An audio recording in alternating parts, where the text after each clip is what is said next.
if some of you were on earlier, we were just saying how great some of the photos were that Becky shared. So welcome everybody, and autumn session, self-care. I think this is our second or third meeting, Becky? I can't remember. So it's our second. We had like a pilot one in May just to sort of try it out. Yeah. So this is our first proper one, but yes, our second one after the pilot in May. Yeah. So we are recording the session. Just to let you know, I've just seen that pop up. And has anybody joined as a champion recently or new to this? Yeah, Sally? Yeah, trying to find my mic. Yes, only recently. About to do a mental health first aid course next week. Yeah. Brilliant. Well, welcome, and I hope you enjoy. So I am now going to hand this over to Becky, just because she has managed to get us some fabulous speakers, and I would like her to introduce the first one.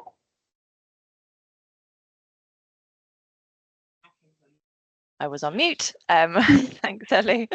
Everyone hopefully will have seen, the slide deck anyway, but just to say this little one that Ellie wanted to share with everyone is a nice infographic on autumn self-care. So that is in there as well. So in terms of the agenda, the first thing that we're going to have today is a presentation from University Hospitals of Leicester NHS Trust and their health and wellbeing champions. And I believe that it is Vicky who's getting started. So I'll take my slides off and turn over to Vicky Turner. Hi, Vicky. Hi, I'm just going to share our slides. Bear with me. Give me 1 second.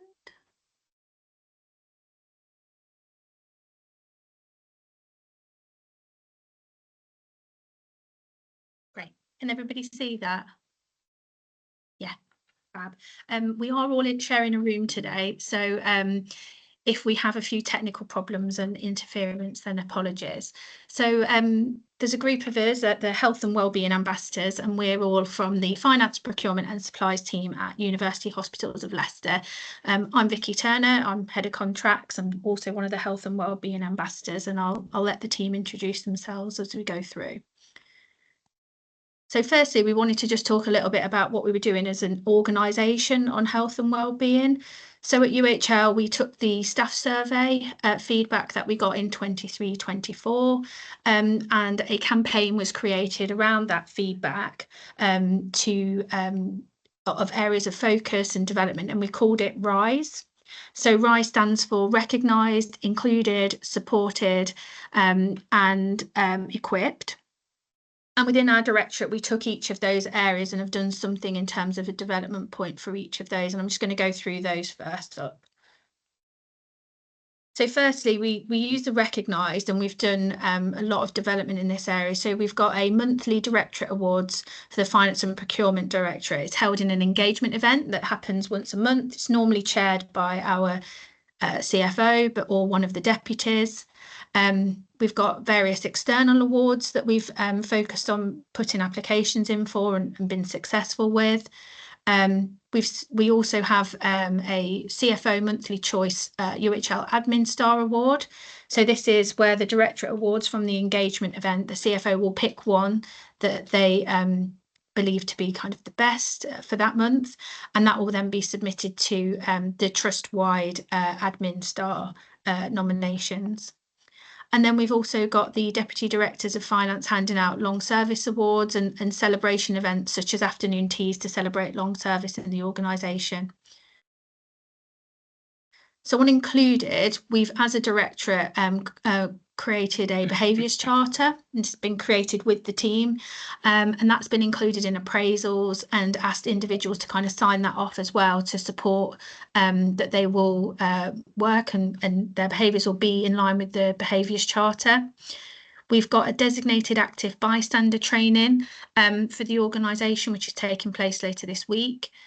And we've created a staff consultative forum, and this is aimed at those that are grade 6 and below, and it's a place where they can feedback in an anonymous way to the senior management team on key issues and have a voice on any policy changes.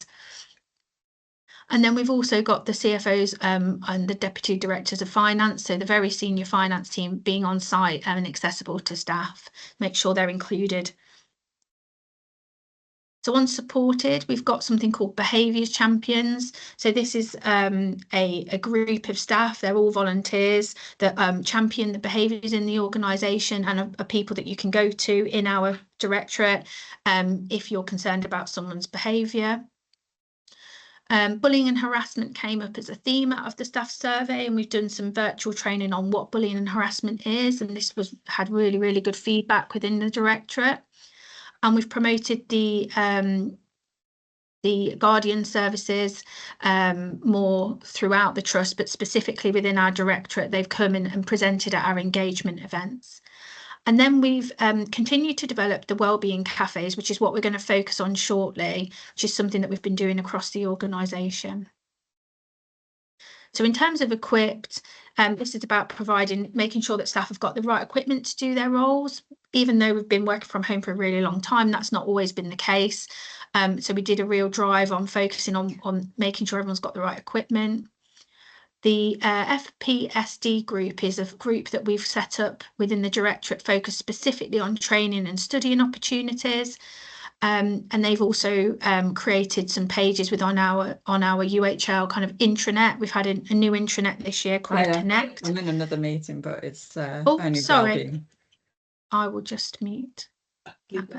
And then the agile working policy that we've had for the directorate, which is something that focuses on people's working arrangements, so working in the office or out of the office, and also flexible working time. So I'm going to hand over now to a colleague who is going to go into the wellbeing cafes in a little bit more detail. So I'm going to hand over to Karen.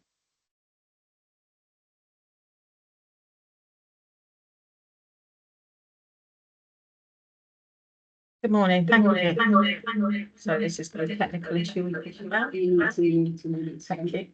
Okay, can everybody hear me okay? Give me a thumbs up. Brilliant, thank you. So we're going to start with how did we start the cafes and why and how, basically. So it's a personal story for me. It was a bit of a journey. My son was in the academic year where he was sent home from school doing his GCSEs, never to return. And unfortunately, he found COVID a real challenge and had a form of breakdown.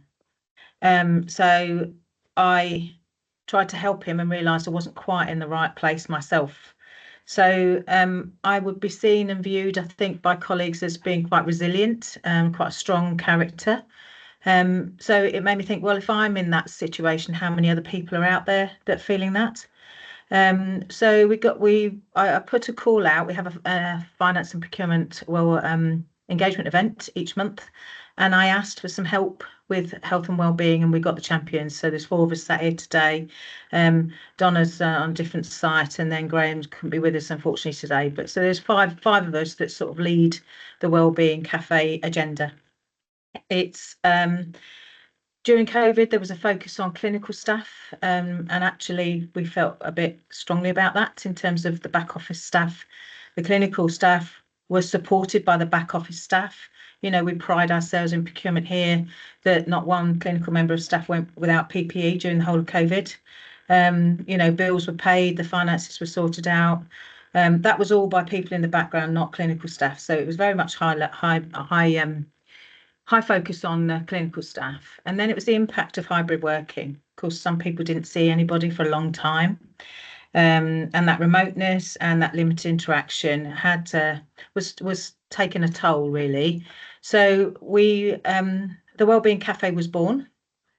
It's a forum really for the directorate to focus on specific wellbeings, and actually I'll share with you that we had our wellbeing cafe before the event this morning, and we've just had a 40-minute shiatsu session where we've done some massage, and been through painful points and spots across our bodies, which was really useful. But we have an interactive session as well as non-interactive. So the agenda and format, the topics that we discuss, is absolutely run by our directorate. If they want us to talk about a very sensitive subject, then we do what we can to support that. And it's a safe space. We aim to create that space so that people can share experiences, but recognise not everybody is keen. So we use we ask people they don't have to have their cameras on, they don't have to be there's no pressure to contribute, basically. So the cafe format, because I started to sort of move into that anyway. The cafe format is held on a Wednesday, AM or PM sessions. It's 1 hour in duration, which is a really important point, that that's protected time. Our Chief Financial Officer and senior management team within finance and procurement protect that time. So if people want to go, they can. No other meetings can sort of take precedence. And then there's a rolling chair. So Vicky started, so everybody will have a contribution this morning, but each month we do the Wellbeing Cafe, a different person will chair that session and do the work behind to make sure that session runs well. We use, it's optional attendance, use of cameras, as I've discussed. We use Menti slides and polls, which just try and increase the participation, but also to allow people to input, even if they want to do that anonymously, because it is that safe space. So that's really important. We have experts. We did a session last month on bereavement. We had a number of experts come to deliver sessions and talk about elements of that bereavement process.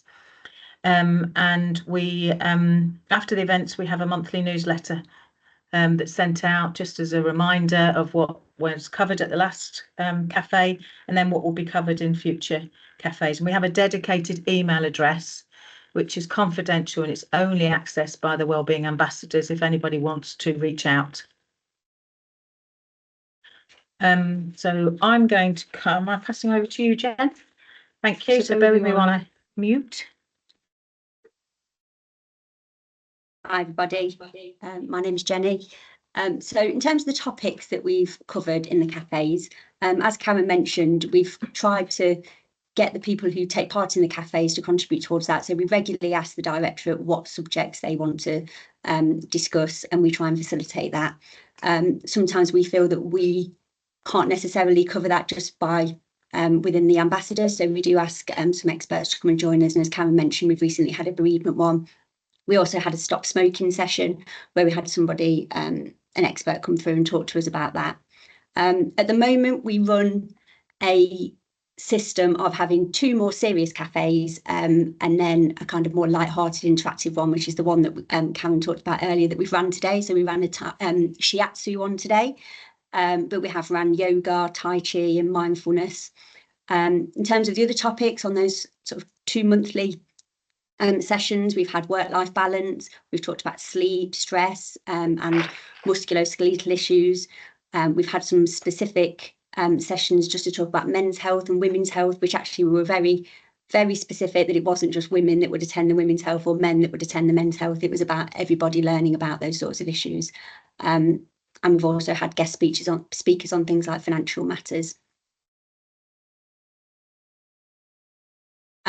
So overall with the cafe, we've been running them now for about 18 months. We do really well with attendance. It says there that we're circa 50 people. We actually had exactly 50 people on the shiatsu one earlier, which is 25% of our directorate. So it's really great to have that many people attending. And to still have that many after 18 months just goes to show that it is working. Whilst we're running the cafes, there is a chat on the go, and sometimes people will use that chat as well outside of the cafe just to promote things like football tournaments, park run, or just reach out and share things. So as well as having the cafe, we also have this kind of dedicated chat as well that seems to be running alongside. So it helps people sort of share their wellbeing stories and events. We have shared our work with the rest of the trust, which is really good in terms of engaging with the rest of the trust. And it is actually seen as best practice at the moment across the trust, and we've had other teams contact us to talk to us about what we've done, because they'd like to replicate that. So that's been fabulous. So as I said, it's been running for over 18 months, but we're always trying to improve it, and we're always reaching out to people in the directorate to find out what they want and how they might want to change it. So we're always looking to improve it, and we're really proud of it. Just going to hand over to Tanita now. Good morning, hopefully you can all hear me. I'm Tanita North. I'm the newbie on the group, hence the last slide, and it was my first chair this morning for the shiatsu session. Really pleased, and we lost connection towards the end, so the pressure's there. As with any introduction to new people or people within the team, you need to have contacts. So our last slide is, this is who we are, this is how you contact us. Please reach out to us. We're more than happy to give our experiences, lend any support, talk to you. Thank you very much for listening to us. Thank you. Well done, thank you. This was absolutely amazing. You've got some really good engagement, really great ideas, and absolutely we can all pinch with pride. That's yeah, really, really. And thank you so much for coming on and sharing that, because this is exactly what we want to do as a health and wellbeing group. You know, that's amazing. Becky, are the slides going to be shared afterwards? Yes. Or yeah, they are. Yeah, you Brilliant. checked with Vicky and she said it was okay. So I will share the slides afterwards with everyone. Excellent, thank you so much. I found that really helpful. Does anybody have any questions before we move on to UHL? Nope. Okay, brilliant. So the next part of the agenda is World Kindness Day. So there were a few slides, which hopefully Becky will put back up, around some of the random acts of kindness and things that people have done. This made me smile when I read through this morning. It's just so nice that people are just taking that extra little bit of time and going to go and, you know, help somebody. So I liked the one about the interview bit, and think that's in the next one, but this one's around the college assignment, and I think, you know, it doesn't even have to be a lot, like the one on here around the helping by doing the washing up, you know, as a mum and helping out at birthday parties. That's no mean feat. That can take a long time, but this is brilliant. Are you able to go to the next one? So this one was the one with the interview. I thought that was really nice, because I think when everybody's having an interview, you are nervous, and when you don't know where you're going, your stress levels just go straight up here. And I thought that was a really lovely thing, and it doesn't take a lot to go and support somebody.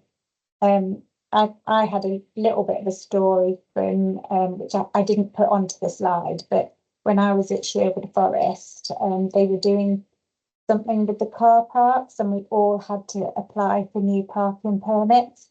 And there was one lady doing it for like thousands of employees, and she was absolutely stressed to the hilt. So I ended up popping in one day just to see how she was, and she just broke down, bless her. So I went to the shop and I went and bought her a box of chocolates, and then I emailed, because it was Richard Mitchell who was the CEO when I was there. I emailed him, and he went and saw her and gave her, you know, another box of chocolates, and gave her somebody else to support her. And those of you at UHL who know Richard Mitchell, you know, he's brilliant at that sort of stuff with, you know, supporting staff around the hospital.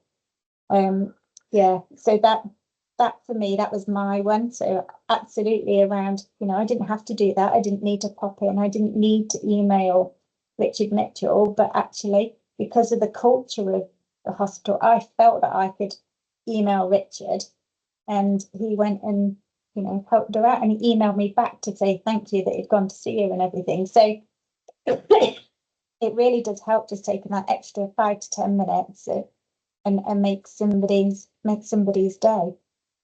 Has anybody got anything they want to share that you've not put onto these slides?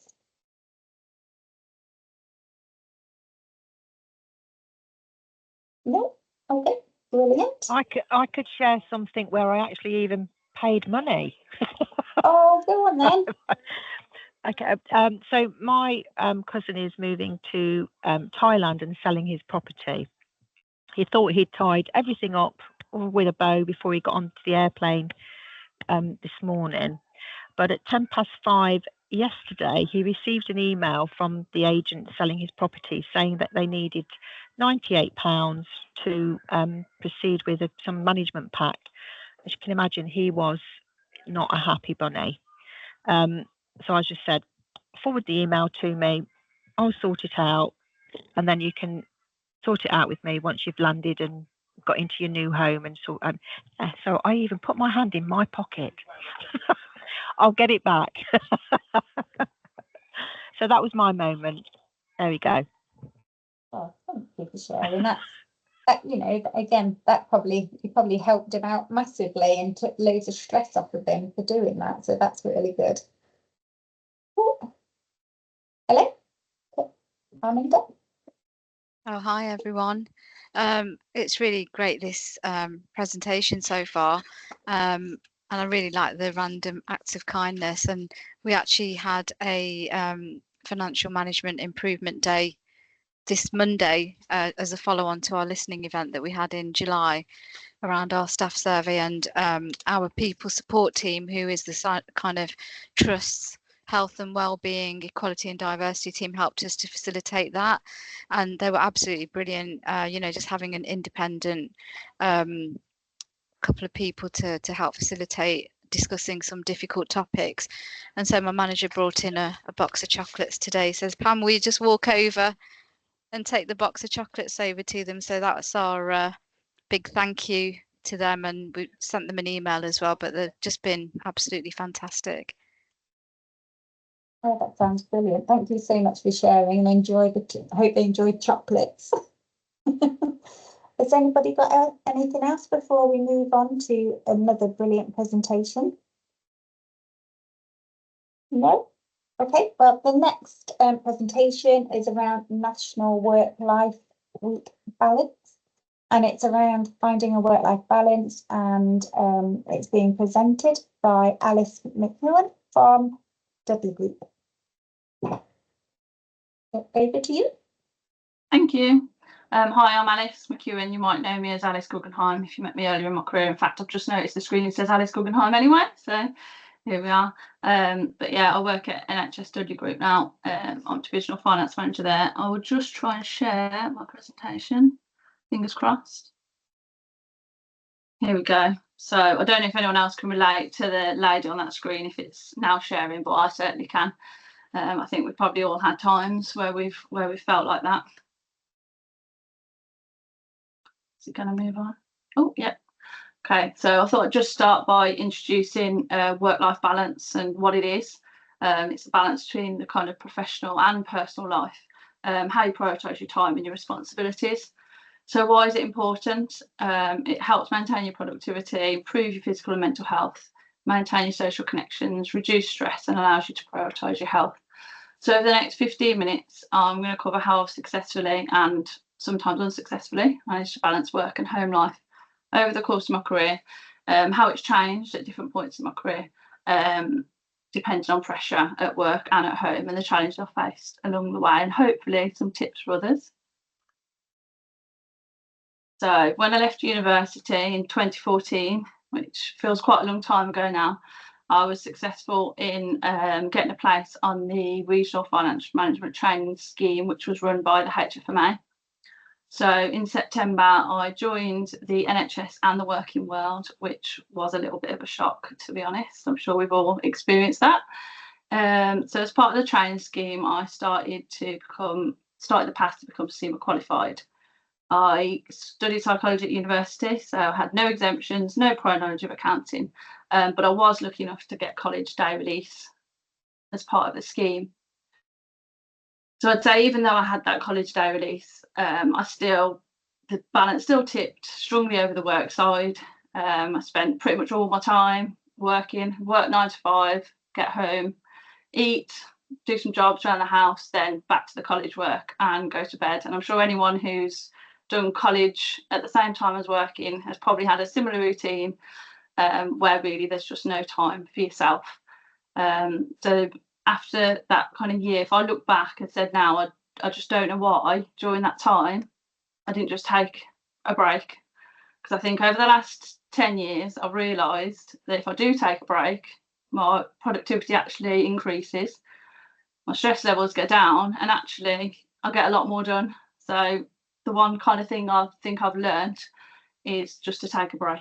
And I would advise anyone, if you're feeling stressed out and you don't think you've got time, take a break, because I know it feels like the complete opposite of what you should do, but it does help. So after a year, I moved on to my next placement, which was Birmingham Cross City CCG, where we had a surprise. Now, I panicked. I don't know if anyone else has been there, but I panicked. I was very career focused. I'd only a year into the grad scheme. I had all my college work to do. And I met with my manager straight away and I said, look, I'm going to take as little time off as possible. I'm going to be straight back and I'm going to be back into my work. I'm going to be back and do my college and get qualified. And my manager said, great piece of advice.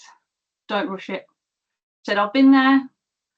She said, you only get this opportunity once to have a year off and to have it with your child. Take some time to make the decision. So I did. I stopped, slowed down, took some thinking time, and I changed my mind. I decided to take the year off, but with a compromise to carry on college, to carry on my exams and tuition as a halfway house, to try and give me a little bit of balance and carry on. So in future, I always stop and think before I make a decision, before I respond to an email, before I apply for a job, anything.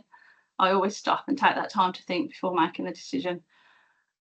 Gives me time to consider my personal life and my professional life and to think what impact it will have on both of them. Prepare, plan and prioritise. So it was a challenging year. Firstly, I think it's absolutely insane that they just let you out of the hospital with a crying baby with no idea what to do with them. But anyway, after a week of that, we kind of got over that and I thought, oh gosh, I've got an exam in a month's time. How am I going to do it? So I started preparing, I started planning, and I started to prioritise and asking for help where I needed it. So planning allowed me to focus, it allowed me to de-stress and not feel so overwhelmed by the quantity of the work, timescales, deadlines. So I'd always say, formulate a plan, prioritise what's most important and get prepared.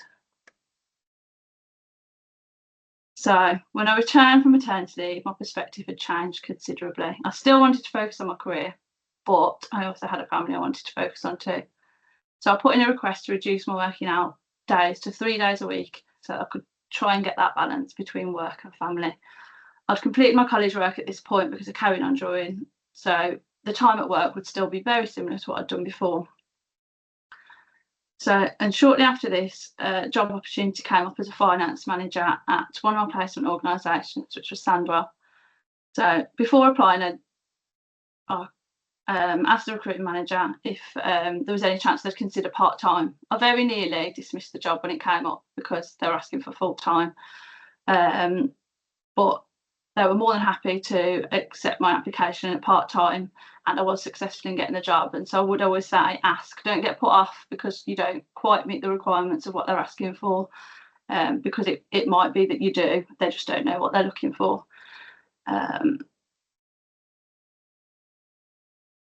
So I started working at Sandwell. I had another 2 children over the next couple of years, and my life tipped the complete opposite way, and it was all about family.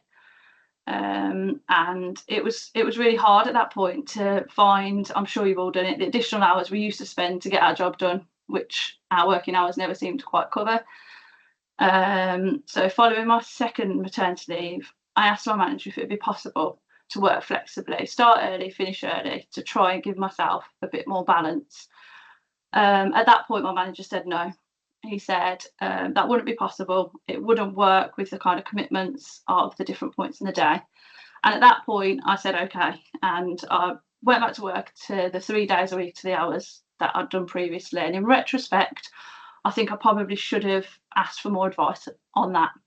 As when I returned from my 3rd maternity leave, there was, as part of the management of change process, I had a discussion with the Deputy Director of Finance and HR. And at this point requested a very similar thing, but it was school hours so that I could do pickups and drop-offs, and he was more than happy to accept that. And he also made me feel a little bit like that could have been a possibility previously had I perhaps spoken to someone different at the time. So I'd always say the opinion of one person might not be the opinion of everyone, and to always ask others their opinions too. So despite my reduced hours on my return from maternity leave, I still found myself, I don't know if anyone else experienced it after maternity leave, depending on who's done your job previously, if anyone, and trying to get back into the swing of it, you end up working long hours, particularly at month end, into the early hours of the morning. Found myself struggling to think straight in meetings and struggling to restore the work-life balance. I learned a new meaning for the saying, I have no time. My manager would say to me, look, just take 5 minutes for yourself, just 5 minutes. And I thought, she's joking. She's actually joking. There's no way. I can't even find a minute. So I just found myself keep saying to everyone all the time, I just don't have time. So one thing I had to start doing was saying no. Now, saying no, something's never, ever come easy to me. Some people I know don't have a problem with saying no, but I've always struggled to say no. But I realised how important it was. So I did start saying no, perhaps sometimes too much of the time, but it gave me back the balance that I needed with work and life at that point in time.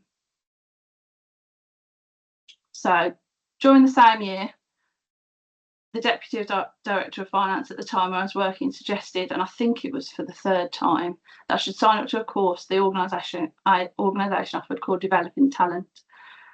Can't remember exactly how many days it was a week. Was over the course of the course. I think it was about 8 days. But I did actually laugh and say, "Are you joking? I work 17.5 hours a week. I'm struggling to do everything I need to in those times. There is literally no way I could commit that kind of time." And he said, "Look, you know, I think it'd be really, really useful to you." So I thought it through for a few weeks, and I decided I'm never going to say I've got the time for it. The last 2 times I've said no, so I'm just going to go for it and give it a go. So I did. So as part of the course, I was offered a coach. I'd never considered having a coach, and to be honest, I didn't think I particularly wanted one. But towards the end of the course, they made it a requirement that you did try coaching. So I tried coaching, and they asked me, "What do you want to get out of this session?" And I said, "I've no idea, but I just know I don't have the time for it." So one technique she suggested to me was just to list everything, all the jobs, all the things, all the tasks I need to do, inside work, outside work, and to try and prioritise them, try and get rid of any jobs, tasks you might not need to do anymore, and see if there's anyone else that can help you with any of the tasks. So one thing we identified as part of it was, I said, I just don't have time to do the cleaning anymore now I've come back to work. So I got a cleaner in for a year just to help tie me over during that time. And there was other little bits and bobs, and I put my lists for home, I put them on the fridge, for work I put them on my desktop, just to try and get a bit more order, planning and prioritising in my life. Sorry, someone asked a question. Was it an accidental hand? Okay, no problem. And the other thing that my coach recommended was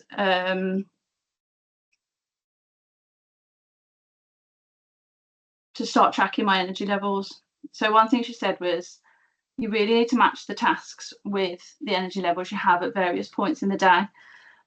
So I think that probably depends on you as an individual, but some people, I think, when they wake up in the morning, have loads of energy, they're really motivated, but later on in the day.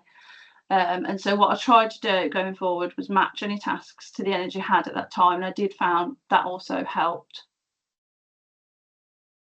So where am I now? Just over a year ago, I started working at the Dudley Group, where I again requested part-time.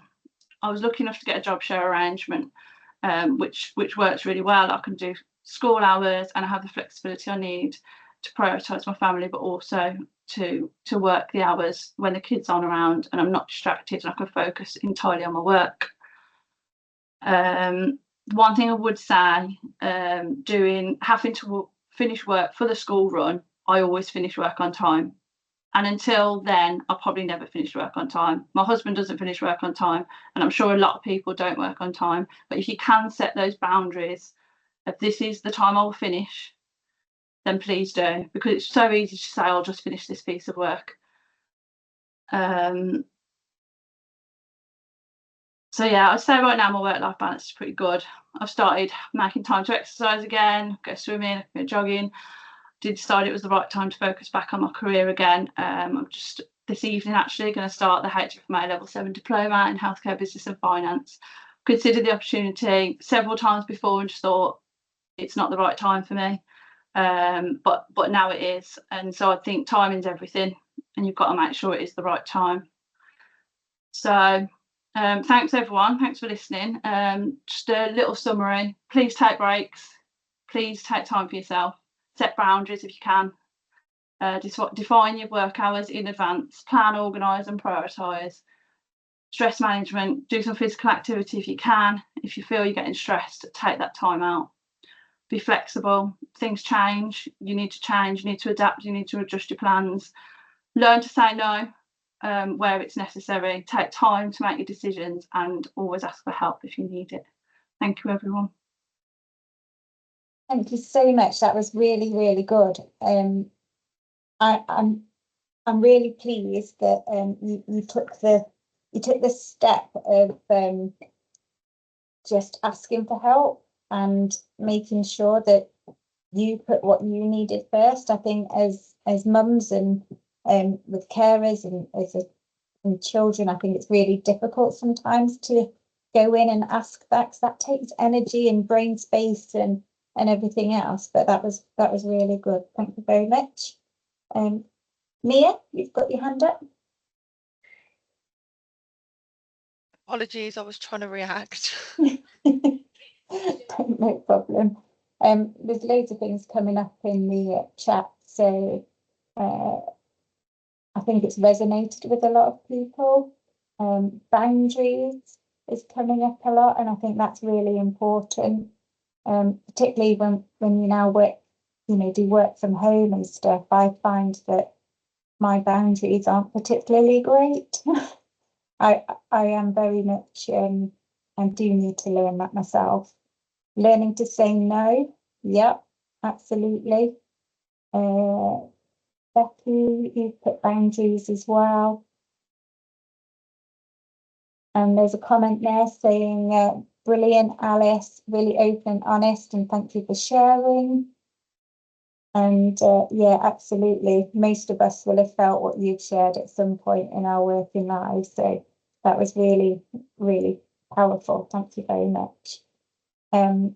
Is there any questions before we move on to the next part of the agenda? Yeah, Lindsay? Hiya. Not a question so much, just as a kind of observation, sorry, from some of the things that we found at work, is sometimes in our work, and I'm sure people have had this, where you get given something on a Friday afternoon and get asked for it by Monday morning. And there's almost that kind of implied expectation that you work either late into an evening or on the weekend. And we talked about that in kind of the management team in my office. And quite often now we'll say, but it's 3 o'clock on a Friday. So I've only got 2 hours left and that's not going to be done by then. So you're not going to get it for 9 o'clock on a Monday. And we've started kind of actively challenging that, where there's the expectation that you do something in your own time to get that piece of work done, and almost pushing the deadline back, but making sure that we're having that conversation first.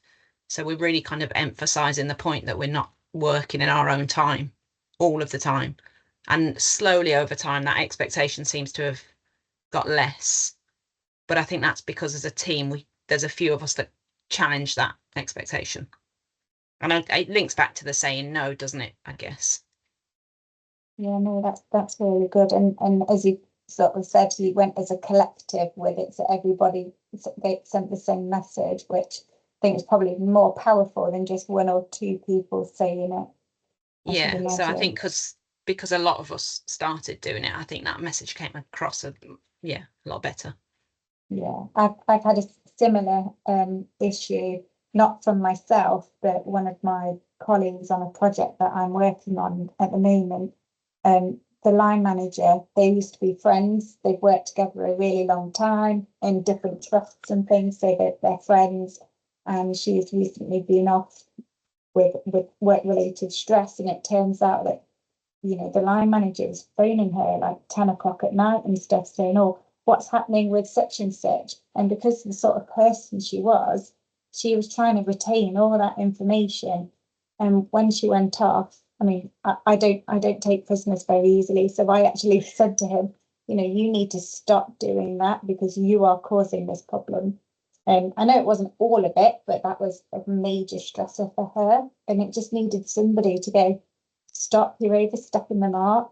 And, you know, she's back at work again now, and he's actually stopped doing it. So we'll see how long that happens, but hopefully for a much longer time. But it's around those boundaries and having that courage to speak up and just say no.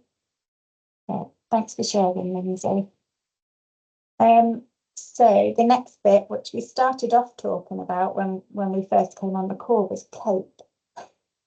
So National Baking Week and autumn pictures. So we've had lots of things coming in, which has been brilliant. So these ones are National Baking Week cakes. Runners up first, please. Just having a look at the cakes, they look really nice. And one sushi, in case anyone's wondering. Yes. What type of cake? If it's one of those mirage cakes, says is genuine sushi. Oh no. They look really nice. I could do with a cake now, to be honest. I've got a Kit Kat, but that's about it for me. Does anybody like baking? Do they have one of the things that Becky and I had a chat about was maybe if we share our favorite baking recipes. Now I went and found one earlier. I've left it downstairs, but it was for a Bailey's muffins. So they were really nice, like the Bailey's cream on top and stuff. I will share that because they are really nice. Probably not able to drive after having one, but you know.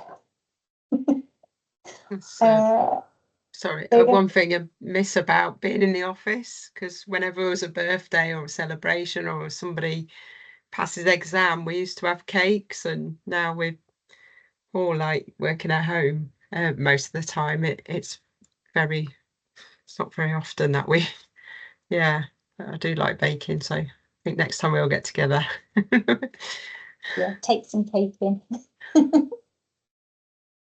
So we sometimes have a coffee and biscuit chat, so almost a bit like a cafe thing, but we'll each come with a coffee and a biscuit, and we'll just have a chat on Teams, because that's what you do in the workplace. And I think again that's another thing that we tend to forget that we can do, just because we're not in the same environment, in the same place, doesn't mean that we need to stop not having coffee and stuff together, just do it a different way. But so that's the baking one, and I think there's some really nice autumn themed ones as well. Or I'm guessing that one was from the latest aura that was around, was it last week or this week? I can't remember, it all rolls into one. Yeah, Northern Lights. I'm really sorry, I can't remember who sent me it in, but they said that they were asleep, but their neighbour took it. So the one on the bottom left, that's in a walk that we do, and we call it Narnia, because it is just like you're going into this Narnia kind of thing, and it goes on for about half a mile like that. It's really nice. Well, at least you had a nice sleep. I was out there, but it was a bit foggy around here, so I didn't really see much. But look at those amazing colours on both on the lights and the autumnal trees. Couldn't get that word out then. So if anybody's got a picture or something they want to share now around autumn pictures, just pop your hand up or shout out. No? Okie dokie. So I think we have another presentation. I'm just going to go further down on the agenda. We do harnessing self-compassion. So I'll let Becky introduce it because she's again sorted out all these wonderful presentations for us. Becky? Okay, so the last presentation we're having today is from Harpreet, and she is the founder and CEO of the Mental Wealth Academy. And I did see her join just a minute ago, so I should hopefully be able to just hand over to Harpreet. Yeah, you can do. Just bear with me. I will need to share my screen. So here we go. Can you all see me all? Yeah, Harpreet, I'm just going to stop the recording now. Just let everyone know. So we're stopping the recording at this point in the session. No worries. Okay,